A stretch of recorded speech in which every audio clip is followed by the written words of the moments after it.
Marc chapitre 14. Marc chapitre 14, verset 61.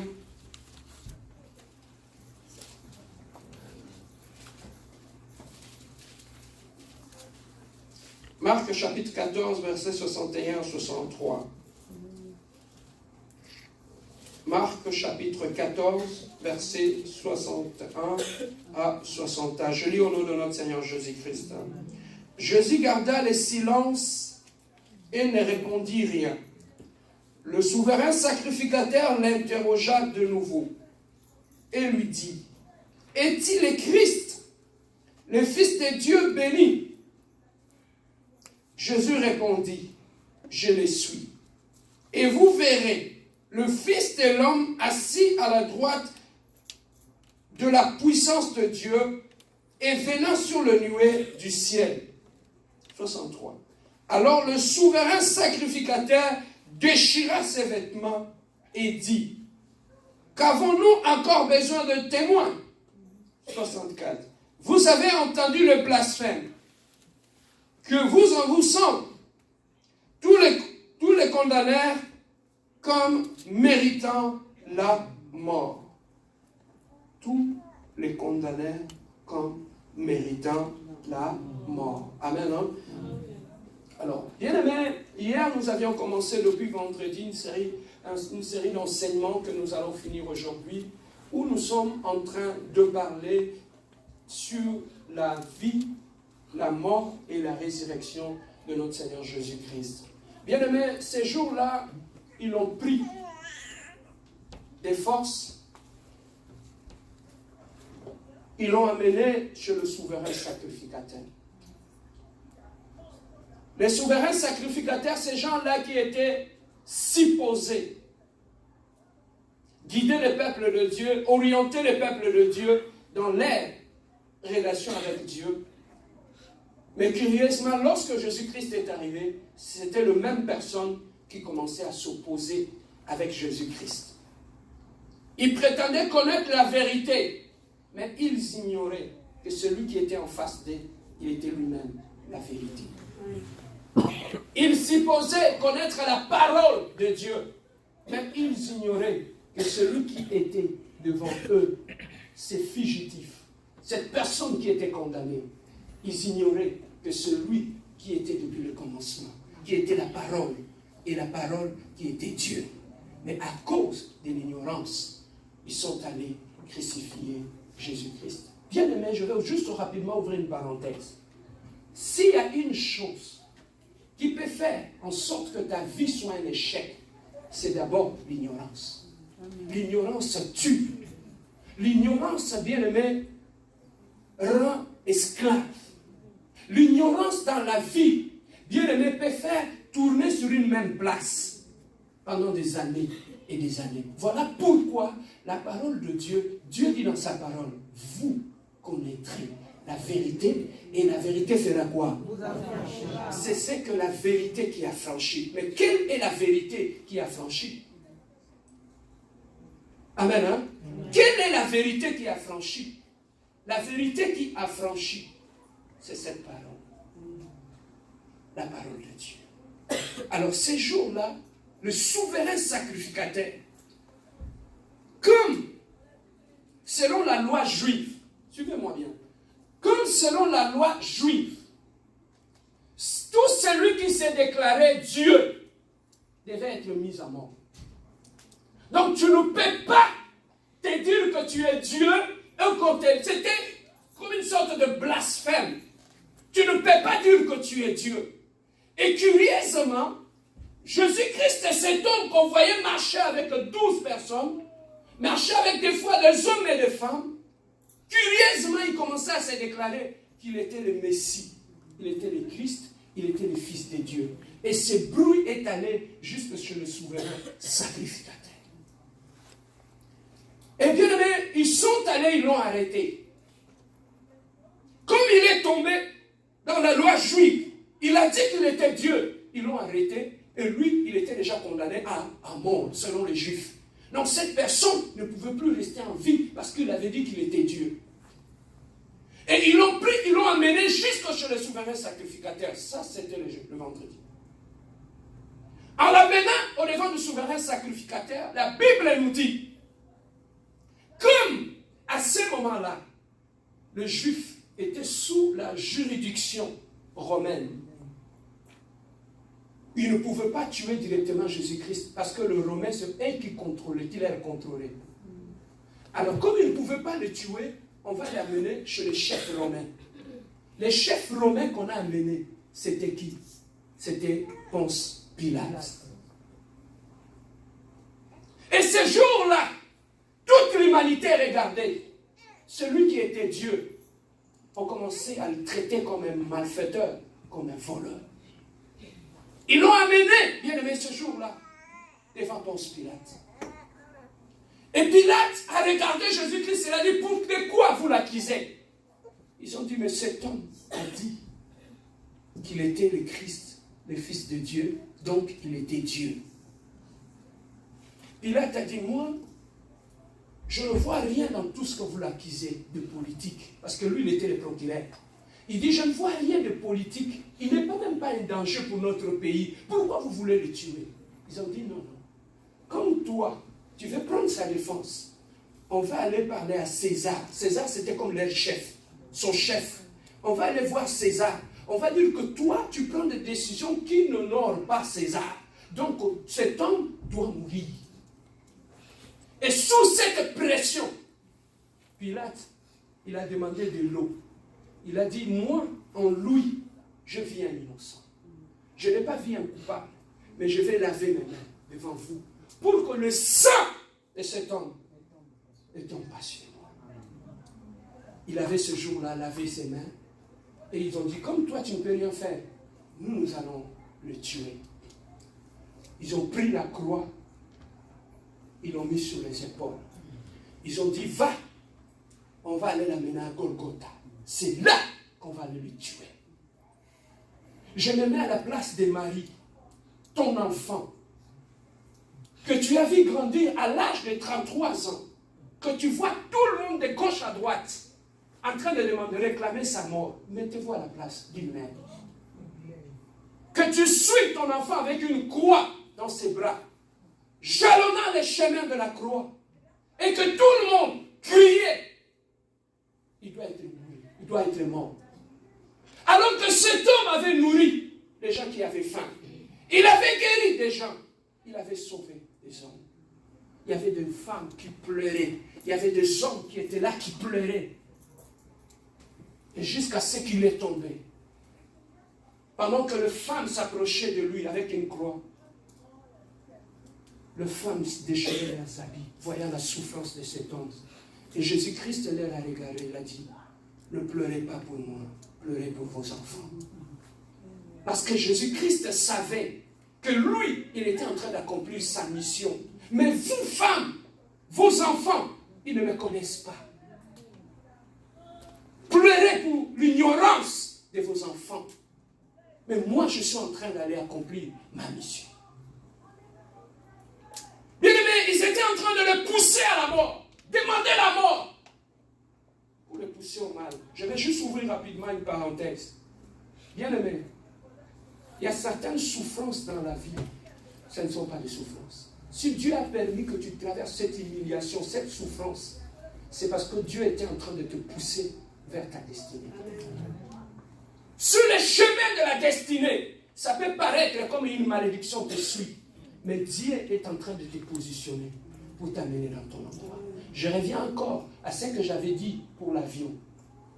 Lorsque ceux qui sont venus par avion ici, lorsque vous venez, dès que vous atteignez Témiscamingue ou Labrador, l'avion commence à se positionner. Pour se positionner à la direction du piste d'atterrissage. Donc il commence à faire des manœuvres vers cet endroit pour juste s'aligner sur la piste d'atterrissage. Parce qu'il commence à progresser vers la piste d'atterrissage. Lorsque Dieu veut t'amener à l'endroit de ta bénédiction, il va commencer à te bousculer. Jusqu'à ce qu'il va te positionner sur ton endroit, là où tu vas aller atteindre ta bénédiction. Voilà pourquoi, bien-aimé, tu peux faire, quand tu es un enfant de Dieu comme tu es là, tu as un plan de Dieu pour ta vie. Le pilote, quand il vient, il ne dirige pas l'avion comme il veut. Il a ce qu'on appelle un plan de vol. Il doit suivre à la lettre. Dans le plan du vol, on te donne la direction que tu dois prendre, l'altitude, la hauteur où tu vas être, où tu vas passer, pour qu'il n'y ait plus de collision dans les airs.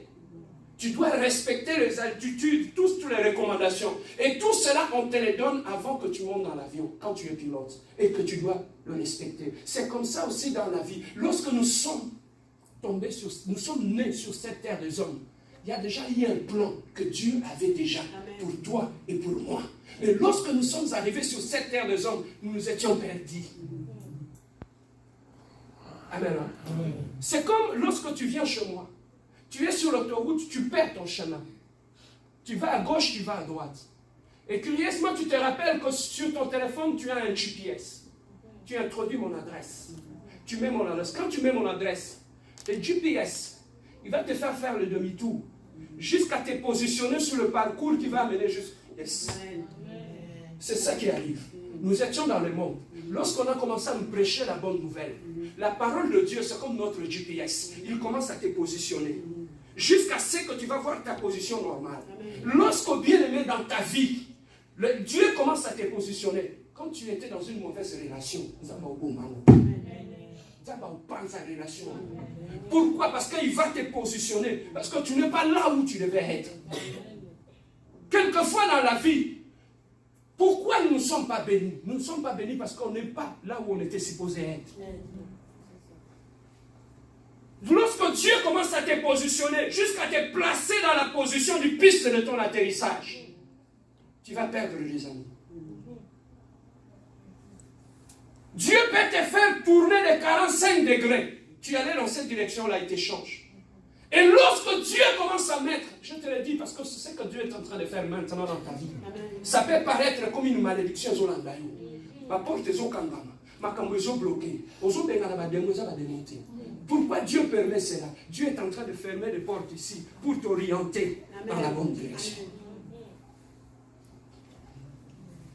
Dieu, bien aimé, lorsque Dieu est en train de t'amener dans l'endroit de l'accomplissement de ta promesse, ça peut paraître comme malédiction. Parce que je ne comprends pas.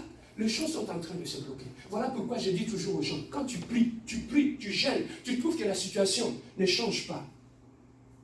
Dieu est derrière ça. Voilà pourquoi il a dit dans sa parole, dans tout ce qui vous arrive, glorifiez l'Éternel. L'ignorance, quand Dieu t'amène à droite, toi tu veux forcer à aller à gauche. Et lorsque Dieu commence à te positionner comme un avion, pour t'amener dans le piste, pour te positionner dans la direction du piste de l'atterrissage, tu perdras des amis. Dieu va souffler sur tes amis, tu vas les perdre. Dieu, bien-aimé, est capable, regardez David, avant que Dieu ne puisse élever David comme roi, le présenter devant les hommes. Maman, Dieu avait pris David, il a caché David. Dieu commence d'abord par cacher son peuple avant de l'exposer devant les gens. Et là où Dieu te cache, il faut que tu restes caché. Quand ce n'est pas le temps de Dieu d'apparaître devant les hommes, si tu sors, tu sortiras avant le temps. Attends le temps de Dieu. Et Dieu, il sait ce qu'il va faire. Et ce jour-là, ils croyaient faire du mal à Jésus-Christ. Pendant qu'il tombait, il s'est relevé. Pendant qu'il tombait, on le flagellait. Il s'est relevé. Jusqu'à ce qu'ils sont arrivés à Golgotha. Arrivés à Golgotha, et là où ils l'ont mis, ils ont commencé à le percer. Quand tu vois ceux qui ont fait la médecine, ils vont te dire, ils vont t'expliquer sur le plan scientifique ce qui représentait les douleurs que Jésus-Christ avait vécues sur la croix. On prend un morceau de métal, on te le passe ici, il y a des veines qui sont là. Et quand on commence à frapper, ce sont les veines qui commencent à s'éclater. Et ça te brise les os. Et ça déchire la chair. Et te met là. Imagine-toi cette souffrance. Sans anesthésie, sans morphine, sans rien. On te met à la croix. Et dans toute cette souffrance, c'est que j'ai beaucoup aimé. Ils l'ont crucifié. Et à gauche, il y avait un voleur. Les deux voleurs étaient là. Bien aimé, hier, ils étaient en train d'acclamer Jésus-Christ parce qu'il avait mouru. Mais ces jours-là, ils ont préféré Barnabas que lui.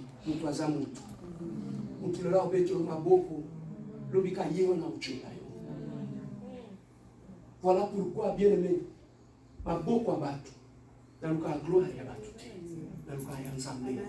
le même gens que tu peux nourrir aujourd'hui, ce sont les mêmes gens qui vont te placer à la croix demain.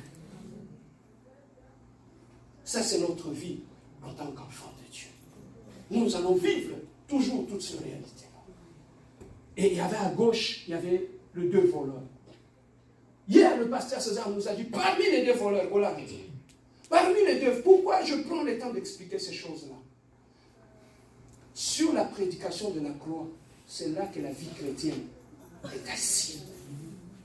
Ceux qui comprennent la prédication sur la croix, ils comprennent la vie chrétienne. Tout ce qui vient après, ce n'est que la complémentarité. Mais tout a commencé à la croix.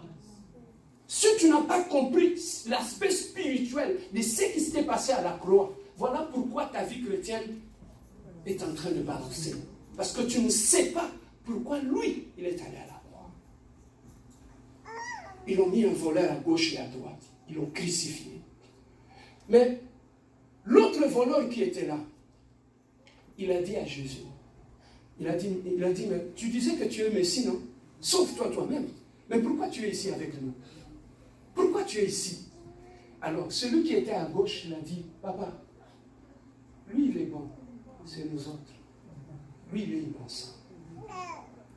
Papa, Antoine, à côté de l'eau là, sans délivrance, sans affermissement, sans retraite de prière, il est parti à Outimouyibi à côté de... Papa, qu'est-ce que je peux dire? Dans les choses de Dieu, vous êtes à tout lutter. Vous soyez dans ciment, à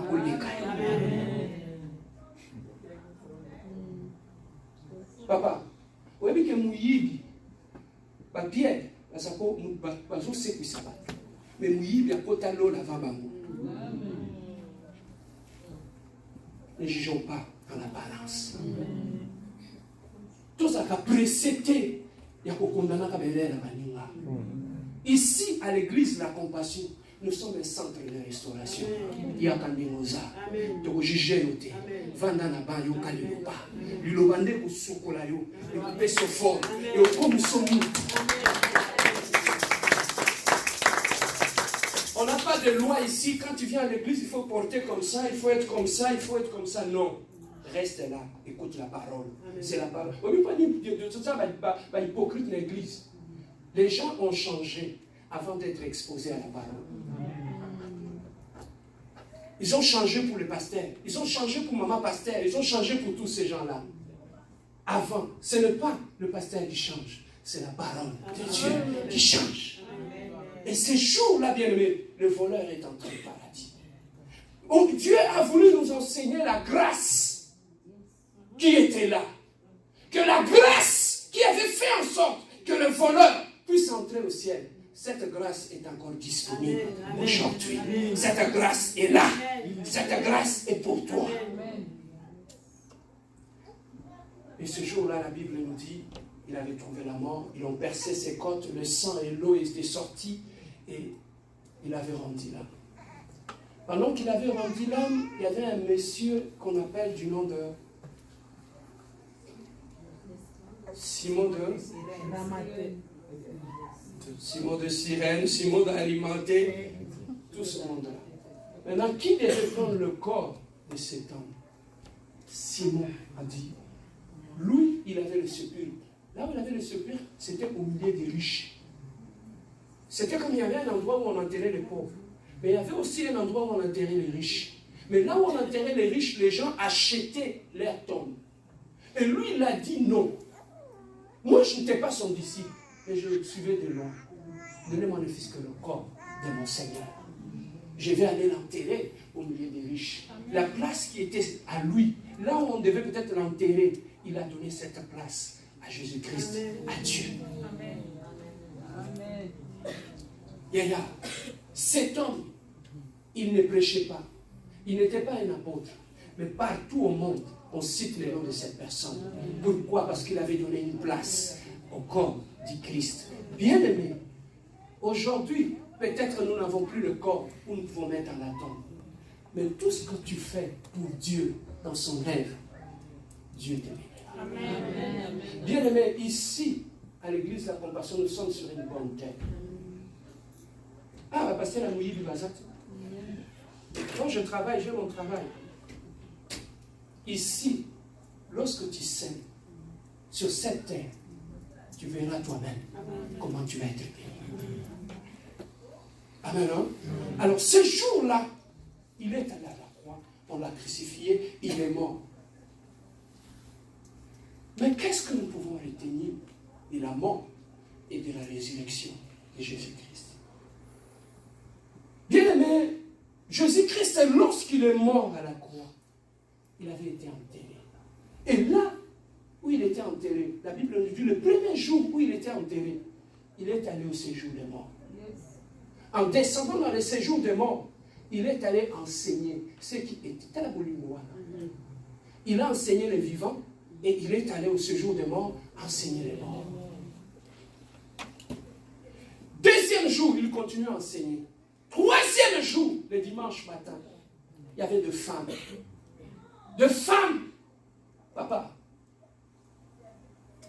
deux femmes qui ont dit non, on ne va pas rester à la maison pendant que les hommes tremblaient. Les femmes sont sorties. Ils étaient même cachés parce qu'on a tué le maître. Où est-ce que nous irons? Le maître, lui, qui faisait les miracles, ils l'ont pris, ils l'ont tué devant nous. Les hommes sont allés se cacher. Les femmes, ils ont dit non, nous allons sortir. On va aller embaumer le corps de notre maître. Ces jours-là, ils sont allés. Arrivés à la tombe, ils ont trouvé que la pierre était ôtée. On les a dit, celui que vous cherchez, il n'est plus parmi les morts. Il est parmi les vivants. Amen. Il est vivant. Amen. Et toutes ces femmes-là sont allées à la ville raconter que Jésus-Christ était bien et bien ressuscité. Amen.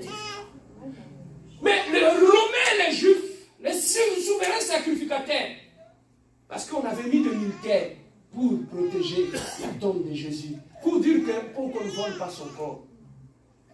Et ils sont allés corrompre ces militaires-là pour leur dire que n'allez pas dire aux gens que le gars qui était là, il est ressuscité. N'allez pas dire ça aux gens. Parce que si vous dites ça, on est couilles ici. Mais bien aimé, la première personne qui était le témoin de la résurrection de Jésus-Christ, c'était les militaires. C'était les militaires. Ils ont vu cet homme, comment il a été ressuscité et comment il est resté en vie. Mais pasteur Serge, pourquoi Jésus-Christ n'est pas resté à la tombe? Pourquoi il n'était pas resté à la tombe? Si Jésus-Christ n'était pas ressuscité, la prédication que nous prêchons ici n'allait pas avoir de sens. Il y a plusieurs religions. Le christianisme est la seule religion où le maître est mort, est ressuscité, et il est vivant. Il ne s'est pas arrêté là. Tu es dans le bon en devenant chrétien. Mais il ne s'est pas arrêté là à ressusciter et à revenir à la vie. Le christianisme est la seule religion où le maître, après sa résurrection, il nous a donné le pouvoir d'aller ressusciter d'autres morts. Comme tu es là, tu peux prier, imposer la main à un malade et que le malade puisse être guéri. À cause de la croix, tu peux imposer la main à ton enfant qui est malade et il est capable de revenir à la vie. Tu es capable de prier pour les morts et la mort peut revenir à la vie parce qu'il a vaincu la mort. La résurrection de Jésus-Christ. S'il n'était pas ressuscité, notre prédication n'allait pas être efficace. ça allait être une folie. Mais maintenant, en ressuscitant, il est resté 40 jours, il est à Paris, à ses disciples. Pendant 40 jours, il parlait à ses disciples. Mais curieusement, il y avait un disciple qui était là. Pendant qu'il apparaissait à ses disciples, lui n'était pas là. Il était absent. Quand nous voyons à l'église, lui il n'était pas là. Pendant que les amis priaient. Mon nom est je pose à Thomas. Pose la question à ton voisin, tu dis, toi tu es Thomas. Pourquoi tu es rare comme ça? Regarde, même si ne sourit pas, dis-lui, toi tu es Thomas. Parce que quand le maître vient, toi tu n'es pas toujours là, tu es toujours absent.